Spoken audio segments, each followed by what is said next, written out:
Hola, soy Jennifer. Hola, yo soy Javier y bienvenidos y bienvenidas a un nuevo video podcast del programa Cultura es Libertad, en el que trataremos y hablaremos con personas de la relevancia en Tenerife de los últimos 50 años. Hoy estamos con el señor Suso Junco, un activista y cantautor originario de Canarias. Bueno, para ir comenzando, como comentó mi compañera, pues creció en Tenerife y nació en Tenerife durante la dictadura, en una sociedad donde la obediencia y el silencio eran prácticamente pues obligatorios. ¿Cómo recuerda usted esa infancia, esos primeros años de vida? La infancia es de ninguna manera especial como la de cualquier crío, o sea, pero ya cuando empiezas a despertar un poquito a la edad adulta, pues con dificultades, porque la capacidad de movimiento, incluso de pensamiento que teníamos, la teníamos limitada, con lo cual, pues igual que el resto de mi generación, con muchas restricciones y muchos miedos sí, autocontrol de las cosas que tenía o no podías hacer. Básicamente eso, o Sí. sea, yo soy enrasado de todas maneras, no soy. Mi familia viene de Las Palmas y de Tenerife, las dos. Yo soy Vale. lagunero de toda la vida, sí. De los residentes permanentes. ¿Cómo recuerda usted su infancia? ¿Cree que la situación política del país influyó en la forma de actuar en su casa, en la sociedad, en su entorno? La situación política condicionaba la vida de absolutamente todo el mundo, o sea, absolutamente de todo el mundo. La vida, la condición política es condición económica, es condición educacional, es condición, con lo cual todos estábamos condicionados por el fascismo, porque era lo que había en este país. Con lo cual, eso, mi infancia es la de un crío normal, en fin, con grandes carencias en algunas cosas, con mayor suerte incluso que otros en otras, pero la adolescencia es la parte donde empieza a complicarse el mundo, que es cuando tú crees que tienes derecho a más cosas y las buscas, lógicamente, porque es lo que hace cualquier adolescente, ¿no? Pues eso. Como sabemos, creo que la mayoría no, durante esa época hubo una gran inmigración masiva. Queríamos preguntarle si tiene algún caso cercano, algún amigo o algún familiar, o incluso usted, que tuvo que emigrar debido pues, sus ideales y debido a la represión que había durante esos años. No hubieron emigrantes, no hubo inmigración por ahí, por mi parte. En la parte de mi familia no, en la parte de algunos vecinos del barrio sí conocí gente que salió básicamente por motivos económicos, porque la Mm. vida era muy dura y había que ganarse la vida. Entonces, tengo amigos que sus padres se fueron a trabajar a Venezuela, se pasaron allí 40 años currando y mandando dinero para mantener a su familia aquí. Sí. Pero en mi caso, no particularmente. Usted, como ya sabemos, se formó en un sistema educativo controlado totalmente por el régimen autoritario y siente que había temas en esa escuela en la cual no se podía tratar, no se podía preguntar. Muchísimo, muchísimo. O sea, ¿Cuáles eran los que se podían? ¿Y Yo cuáles creo no? que a ver, es que en esto siempre, o sea, yo me crié, yo estudié en el Instituto de La Laguna, o sea, en el Instituto Público, y dependía de qué profesorado te tocara. O sea, habían profesores muy progresistas y muy abiertos, y otros que eran absolutamente reaccionarios y eso, pues. eh, pero básicamente, o sea, las conductas eran, pues, eso, todo organizado, todo estipulado dentro de. Y ahí es donde empezó mi actividad política. Yo empecé estando en una cosa que se llamaban los comités de estudiantes, que eran alumnos de bachillerato que nos reuníamos clandestinamente para pues, hacer actividades dentro del instituto o para tirar panfletos, llamar a la gente a tal, o sea, en fin, para mover un poco el ambiente estudiantil. Colocábamos carteles y todo este tipo de cosas, pues eso, pero complicado, sí, claro, bastante, con bastante, miedo, sí. porque más que miedo Miedo. dentro del instituto no, o sea, no es que tuvieras miedo, lo que pasa que después eso, pues si tenías un profe que era bastante reaccionario, pues seguramente pagaba las consecuencias, ¿no? Si tú lo apuntabas en un cartel y decías que aquel era un tal, pues no te iba a tratar muy bien precisamente. Ya estos últimos años se ha hablado ya que se acaba de cumplir 50 años de que España llegó a una libertad y salió de la dictadura. queríamos preguntarte cómo recuerdas ese momento en el que llegó a las casas que Franco había muerto y si sentiste miedo de que iba a seguir siendo un régimen o qué incertidumbre tuviste en ese momento. No, teníamos, a ver, o sea, cómo lo sentí? No, cómo lo viví. Lo viví en una casa abriendo botellas de champán, pero alejados del centro, porque había que celebrarlo y lo celebramos, lógicamente. Yo tenía en aquella época 17, 18, sí, 17, bueno, da igual. Pero no nos, a ver, nosotros llevábamos años trabajando para que esto cambiara y sabíamos que tenía que cambiar. Si no era de una manera, tenía que ser de la otra. Y cuando tú estás en la militancia, sabes más o menos, cuál es el sentir incluso del aparato del Estado. Y la situación de Franco era insostenible ya, o sea, sí o sí tenían que... De hecho, se veían ciertos pasos de apertura en un montón de cosas, ¿no? Se permitía eso, pues hasta las revistas de erótica y esas cosas, o semi, aparecían porque no puedes mantener una población reprimida durante, en fin, toda la vida, ¿no? O sea, y fueron 40 años que no fueron pocos. ¿Usted considera que en esos años se formó como cantautor y fue de donde sacó, o ya venía de antes? No, yo empecé antes. Yo te digo, empecé en el instituto, justamente. Vale. Pues me gustó la música toda la vida, no es que quisiera ser músico ni cosa que se le parezca. Se supone que tenía aptitudes para ello y aprendí a tocar la guitarra yo solo y entonces, nada, pues digo, como vengo de una familia de izquierda, pues la música que me llegaba era música de... Vale. Y yo me sentaba con una guitarra con los pibes y cada vez habían más pibes. Cada vez venían más pibes y entonces pues decidí o entendí que aquello era una forma importante de transmitir las ideas que uno tenía y entonces pues ya a partir de ahí, cuando ya empezó mi militancia política, decidimos que la parte fundamental de mi militancia era estar con una guitarra e ir a donde me llamaran. De hecho, yo a veces me enteraba por la prensa de dónde tocaba. Lo ponían en el diario de avisos, o sea, agenda cultural y decía que me tocaba cantar en no sé dónde. Y decía, pues bueno, pues iré. Voy. Eso, Bueno. pero... Desde su perspectiva, ¿crees que las nuevas generaciones y nosotros que por lo menos hemos vivido en democracia y nacimos en democracia, sabemos lo que es significar bajo un régimen como fue el fascista? Yo creo que lo están banalizando demasiado y por eso me pareció importante esta iniciativa, porque la situación a ver, no tiene nada idílico, ¿no? Y quien idealiza el fascismo y el franquismo es porque vivía muy bien en esa época, o sea, quiero decir, o sea, y eso viven bien en esa, en aquella y en la otra época, ¿no? Eso siempre van a estar ahí, pero no tenía nada de divertido, nada agradable. O sea, yo nací a 2 calles de aquí. Y mi calle era de piedras y barro, o sea, así. Lo que ahora es el casco de la laguna, Sí. en realidad era un sitio bastante poco amistoso de vivir.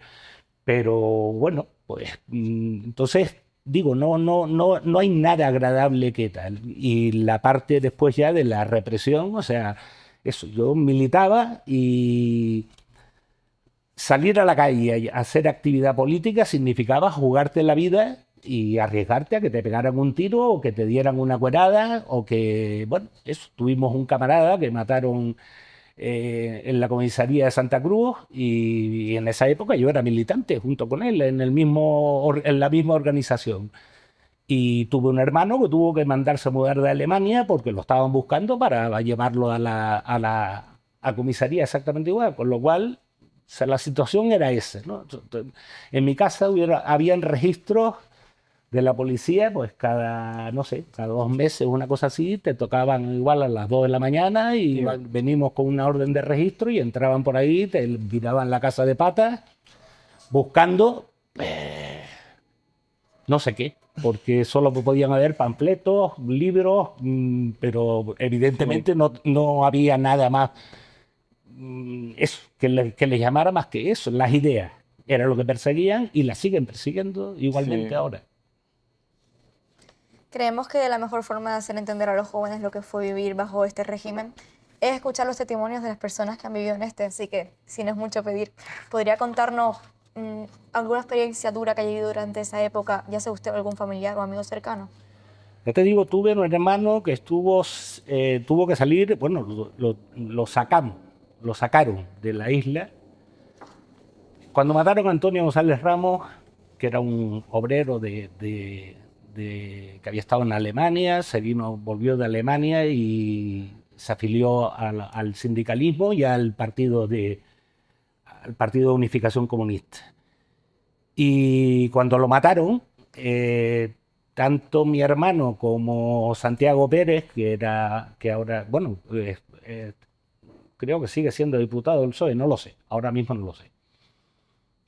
Él se escondió en la isla porque tenía más posibilidades, más medios para esconderse, pero mi hermano hubo que sacarlo de la isla y estuvo 6 o 7 meses viviendo en Alemania porque por suerte teníamos una hermana en Alemania y entonces Pues, eso, pero el riesgo era pues que te mataran, sí. evidentemente, o sea, que te mataran, o te dieran una cuerada que te dejaran baldado, ¿no? Y entonces a ver, hubieron muchos casos aquí, ¿no?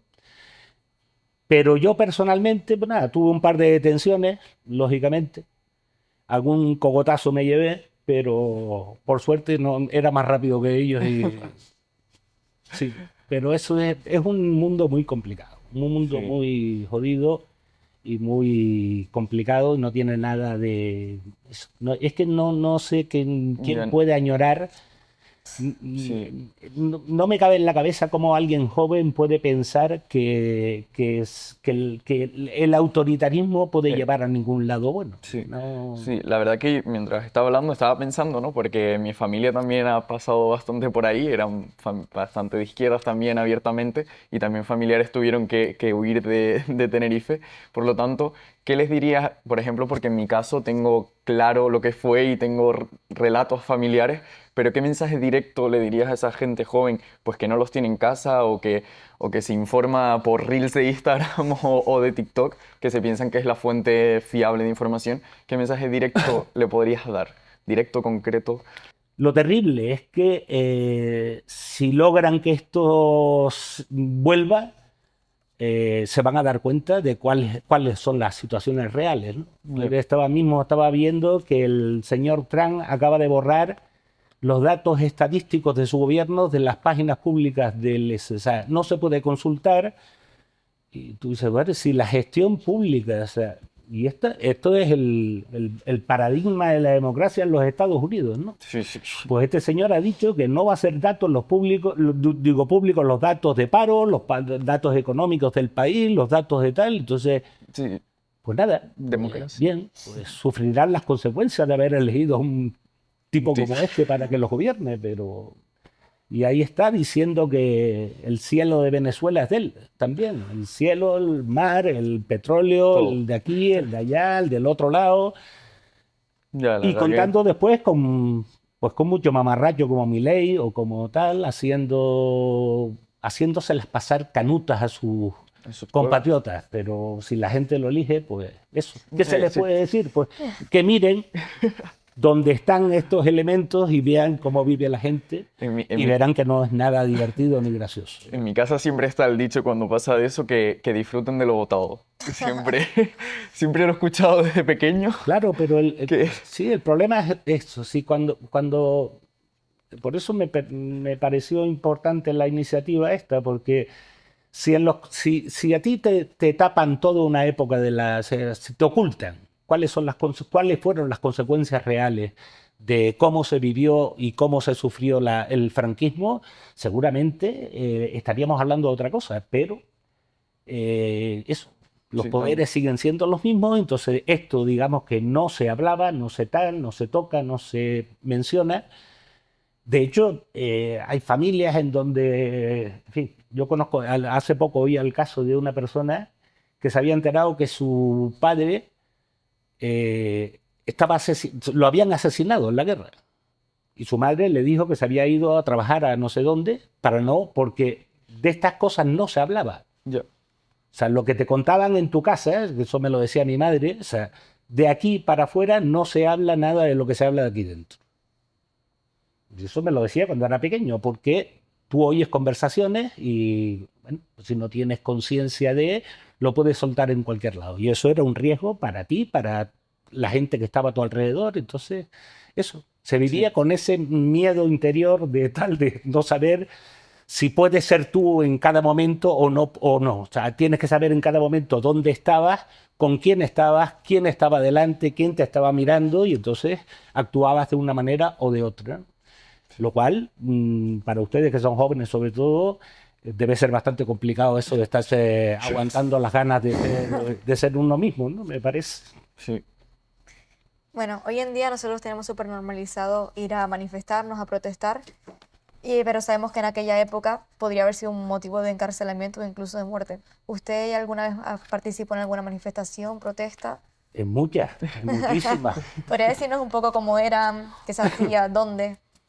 Uy, es que, a ver, es que era muy complicado, era muy complicado. Nosotros hacíamos, cuando yo empecé a militar, o sea, cuando yo era pibe, lo que hacíamos no eran manifestaciones, se llamaban saltos. Entonces íbamos llegando por varios sitios Ah, y entrábamos en una calle, saltábamos todos a la vez, tirábamos panfletos, pegábamos 4 gritos y salíamos corriendo porque si no. como tiros, porque si te pescaban, pues te iban a dar cuero, lógicamente. Sí. Y después era al par de horas quedabas en un sitio, había una persona de contacto, decía yo estoy bien, y volvía al otro y decía yo estoy bien, yo estoy bien, yo estoy bien, para ver si no había caído nadie, si nadie había sido detenido, nadie había tenido problemas. Pero esa eran como andábamos. Sí. Y Impensable las con lo que es la manifestaciones, actualidad. las que habían grandes ya, yo recuerdo una especialmente porque yo tenía mi madre que se fue a Suecia por una cuestión familiar durante un tiempo, me trajo un anorak, que en aquella época no había muchos aquí, todavía no estaban los anorak de moda, y eran naranja y verde. Se podía dar la vuelta. Y cuando iban las manifestaciones, entonces la policía decía, ¿pero por qué siempre me tiran a mí? Claro, coño, porque tenía un naranja que cantaba por soleares. Entonces, todas las bolas venían para mí y dije, coño, pero esto... Y después descubrí que eso me servía. Cuando me perseguían de tal, si lo que me daba la vuelta al chisme y entonces ya no me buscaban con ese color, ¿no? Pero eso, pues aprendes a hacer todo ese tipo de triquiñuelas. Es ir a pasquinar a las 6 de la mañana en un barrio y afortunadamente la gente te decía, cuidadito, hay policía. Es que es impactante porque hoy en día tenemos súper normalizado, yo qué sé, cuando con el tema que pasó de Palestina, todos fuimos a manifestarnos y no nos pasó nada. Y luego miras al pasado y dices, wow. Sí, pero si te fijas, no te pasa nada aquí. En Alemania dan cuero a los que se manifiestan por Palestina, en Italia no los miran bien, en Inglaterra los están deteniendo. O sea, es que esto es el avance de esto, es que por todos lados, ¿no? Entonces hay que tener cuidado con esto. O sea, de verdad, en serio, es muy peligroso lo que está pasando, ¿no? Sí. Que persigan a gente. O sea, en Inglaterra los están llamando terroristas. O sea, una anciana de 80 años, terrorista, ¿qué locura es esta, no? ¿Por qué cree usted que es tan importante que llegara la libertad hace 50 años a España? Pues porque viví una situación que era la contraria de lo que había. Entonces, es importante celebrar siempre que la gente viva mejor, que la gente tenga más derechos, que la gente no se le mate por sus ideas, no se les encarcele por sus ideas, no se les persiga por sus ideas o por su condición, sea el que sea, sexual, en fin, la que le apetezca, la que quiera de reivindicar y...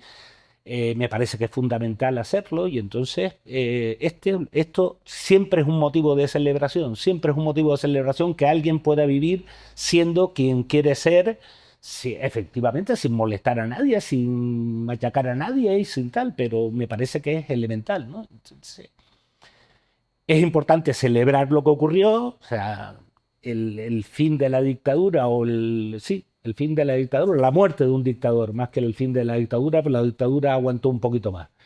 Pero la muerte de un dictador siempre es un motivo de alegría para aquellos que luchamos contra él.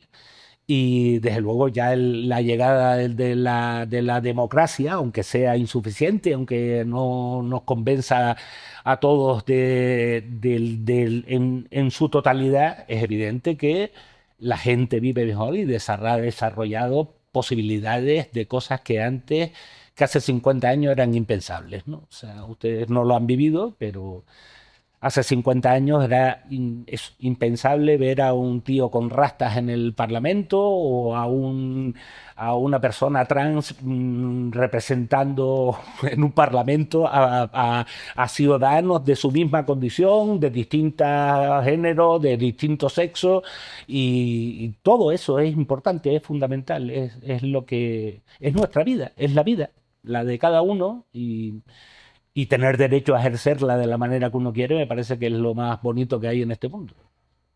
Sí. Ya para concluir, ¿cree que el gobierno y la sociedad seguimos teniendo cuentas pendientes con las víctimas del franquismo? Sí, evidente, evidente. Pero por eso, incluso solo por lo que estábamos hablando, Sí. porque recordar es importante para no volver a vivir, Claro. para saber o sea, qué llevó a esa gente a hacer lo que tal. O sea, mi abuelo murió en la guerra, víctima de... No era, además ni siquiera era un hombre violento, o sea, ni siquiera era un tipo que le gustaran las armas ni cosas así. Era radiotelegrafista y cuando estalló la guerra, con el golpe de Estado, se alistó al bando republicano para cuestiones técnicas, porque ni siquiera no era un hombre No, violento, era un tío con mucha cabeza y con un cerebro muy bien armado, pero eso, no precisamente para las armas. Y eso, lo mataron en la guerra y me parece que es importante que la gente sepa por qué o sea, por qué un hombre que no era violento, que además eso, o sea, era un tipo obsesionado con el cine. Mi madre me contaba que iba por la calle mirando así, porque se supone que fue el descubridor del cine 3D hace un porrón de años, antes que los Lumière. Lo que pasa es que no lo pudo registrar porque estalló la guerra, justamente. Pero eso, era un tipo dedicado a la ciencia, al mundo del aquello, y sí. sin embargo tuvo que coger un petate y meterse en el S porque entendía que las ideas hay que defenderlas, las libertades hay que defenderlas. Se defiende la vida y lo otro es el atentado contra las vidas de las personas. Es Sí. así, no tiene más. Eso, se atentan contra tu derecho a la educación, a la sanidad, a la alimentación, al cuidado. Básicamente atentas contra la vida y esto es lo que están haciendo.